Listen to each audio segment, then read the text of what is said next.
So we are now here with Eddie Beardsmore. Did I say that right? That's right. All right. With Coatsink, the developers of Esper, which is one of the 9 titles that will be featured on the Oculus Rift. So thank you so much for joining us. We really appreciate it. My pleasure.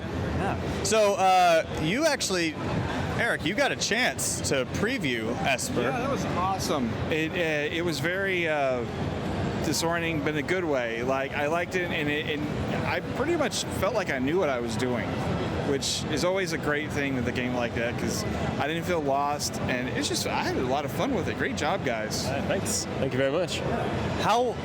Now this is purely a VR game, right? How is it that you guys were able to manufacture it for Oculus? We did a lot of VR jams, and that got us in touch with Oculus, and we were always excited by the technology, and they've been really good to us. And it was first for the Gear VR, and we built it in mind for that. And then what happened was it was really popular with the Gear VR, and it made Oculus take note, and it actually had a higher rating, I think, than most of the Oculus own games. So they were really excited about it, and they got in touch and they said, oh, we want an E3, can you do an up-res version? And this was about a month ago, so it's just all happened so quickly. It was fantastic, yeah. I mean, that's rush time for you to get that done in time, right? Yeah, well, we only up-res the demo. So the game itself is about an hour and a half long, but so we need to do the rest of it now, I guess. But yeah, we had a few guys working on it solidly for a few weeks, and we only actually got it to them, I think, like last week, like last minute, kind of the final version. So, but no, it all worked out great, and we're so proud to have it here. So it's amazing. So what do you guys, like, in developing a game like that, what do you guys kind of finding you need to avoid? What kind of things just don't work? We found, I think lots of people have found this, is the nausea. If you give control to the player to move themselves around, even though they're not walking in real life, lots of people get sick from that. I do. I've played a few games, and what we did was we took that and we thought, okay, so we don't want the player to move. How can we build this game? So we kind of put that as a limitation. So that helped us design the game. So in Esper, you're sat in the seat the entire time, and as you played it, you've seen that the whole environment changes around you, and the puzzles come in and out. And you're right, though, that you're like, go ahead, stand up, and I stood up, and that was very awkward. That was very just like, I knew you guys were there, you were talking, but I almost freaked out for just a second. I was like, take this off, this devil thing. It was voices in my mind. But it was awesome. I think well, you got to play around with another game as well. Yeah, so. I got to play Eve Valkyrie. Now, I mean, it's no Esper, but it's... wow, nothing is, yeah. Honestly, that you guys did a really good job with being able to alleviate... Like you said, you found some of the landmines to stay away from, I think. Yeah. And those landmines you're talking about to kind of avoid disorientation, that's one of the things I kind of felt a little bit during Eve. It was a little disorienting at times because I'm going upside down, I'm flying around, I'm in space, it's a space fighting game. And obviously that never happened in Esper, so y'all guys did a great job with that.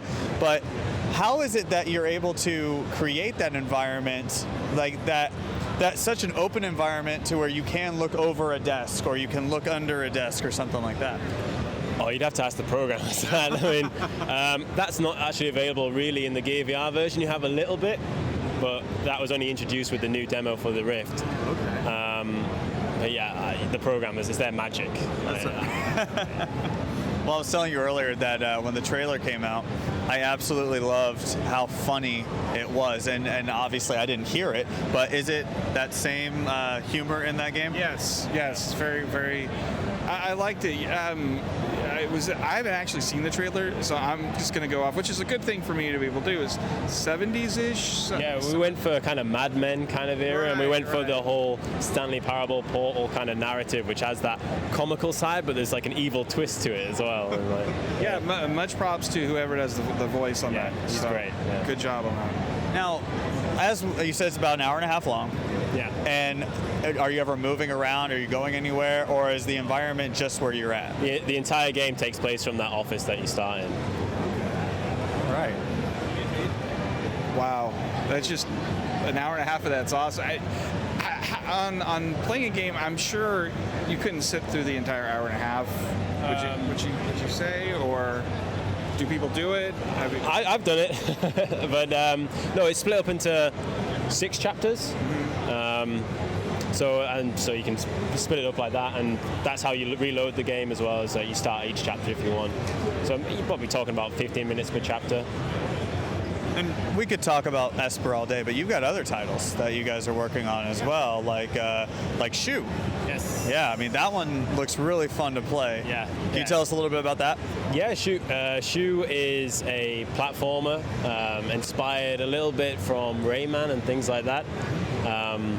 And what we were going for is you can play the entire game in one go if you want. There's no loading screens or anything like that. You have these transitional scenes which Shoe's running through. But that is our loading area. And in Shoe, you're basically rescuing some friends from this horrific black storm that's chasing you the entire game. Cool. And you're trying to get away from it, and then you try to defeat it in the end.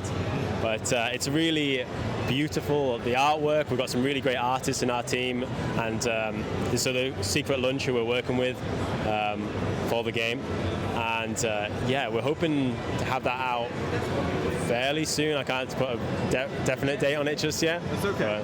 But, believe me, we're in E3, the land of secrets. So No, next winter. Yeah, everything's next winter. Next holiday season. Next holiday season. Now, are any of these games going to be? Are these mostly mobile, or are these going to also be available on VR or anything like that? Shoe is going to be available on PS Vita. Oh, great. Yeah. We need more PS Vita games. Let's just say that. Yeah, I'll be playing it then. So. And we're hoping to have it out in almost all platforms. That's still under negotiation. Yeah. Well, Eddie, thank you so much. You are the reason we got to check out Oculus. So my pleasure. really appreciate Really it. good to Thank meet you. you guys. Thank you. That is Eddie with Coatsink, and check out everything they have going on because there's a lot of amazing and incredible stuff. Absolutely. Talk to you next time.